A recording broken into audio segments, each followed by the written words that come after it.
မင်္ဂလာပါခင်ဗျာတေးပြီးနောက်မှာတင်ချရတဲ့သူနဲ့ပြန်ဆုံခွင့်ရမယ်ဒါပေမဲ့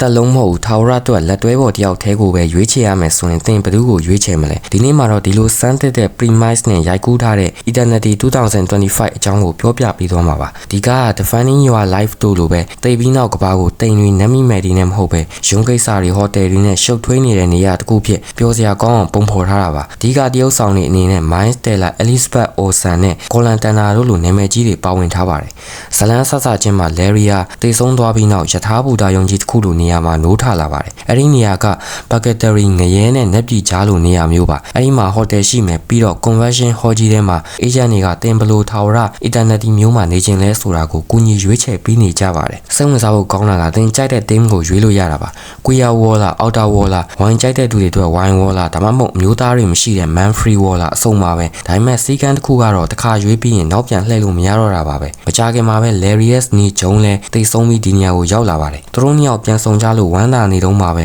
ပြဿနာကစတာပါပဲဂျုံရဲ့ပထမဆုံးခင်မွန်းဖြစ်သူလူကဒီနေရာမှာစောင့်နေတာဆယ်စုနှစ်နဲ့ချီနေပါပြီသူကစစ်ပွဲမှာကြာဆုံးခဲ့တာဖြစ်ပြီးဂျုံနဲ့ပြန်တွေ့ဖို့ထာဝရစောင့်နေခဲ့သူပါအခုဂျုံရှိမှာရွေးချယ်စရာနှစ်ခုရှိလာပါပြီသူ့ကိုစောင့်နေတဲ့ပထမခင်မွန်းလူကလားဒါမှမဟုတ်တူအုံမင်းလာခဲ့တဲ့ဒုတိယခင်မွန်း Larry လားစီကံရသူတို့၃ယောက်စလုံးတနေရာထဲမှာနေလို့မရပါဘူးဂျုံကဘယ်သူကိုရွေးမလဲဆိုတာကတော့ဒီကားရဲ့စိတ်လှုပ်ရှားစရာအပိုင်းပါပဲအိုဆန်ကတော့ဒီဂျားညက်နေတဲ့အခြေအနေကိုရမ်းပြပြအောင်တရုပ်ဆောင်သွားပါတယ်လူမှုပါဝင်ခြင်းအတွက်ဟိုးပျော်ရွှင်မှုကိုစတေးခဲ့ရတဲ့အမျိုးသမီးတစ်ယောက်ကအခုမှကိုအတွက်ဆုံးဖြတ်ချက်ချဖို့ကြိုးစားပုံကိုတွေ့ရမှာပါ Miles Teller ရဲ့ Larry ကတော့သူ့ဇနီးကိုပိုင်ဆိုင်မှုအစွမ်းကုန်ကြိုးစားသူဖြစ်ပြီး Colin Tanner ကတော့တည်ငြိမ်ပြီးခိုင်မာတဲ့အချက်နဲ့စောင့်နေသူဖြစ်အားပြိုင်ထားကြပါတယ် agent တွေဖြစ်တရုပ်ဆောင်တဲ့ Divine Ryan Randall တို့ရဲ့ဟာသားတွေကလည်းတကားလုံးကိုပြင်းဖို့မကောင်းအောင်ဖန်တီးပေးထားပါတယ်ဒီကားကဟာသားတွေကိုရိုးရိုးလေးမဟုတ်ပဲနီးပညာဆန်ရုံးလုပ်ငန်းဆန်နောက်ပြောင်ထားတာတွေကအရန်ရေးရပါတယ်ဥမာနေထွက်တာနေဝင်တာကိုလိုက်ကာကြည့်နေတဲ့လှုပ်ထားတာမျိုးတွေပေါ့ဟာသားကားဆိုပေမဲ့နောက်ဆုံးမှာတော့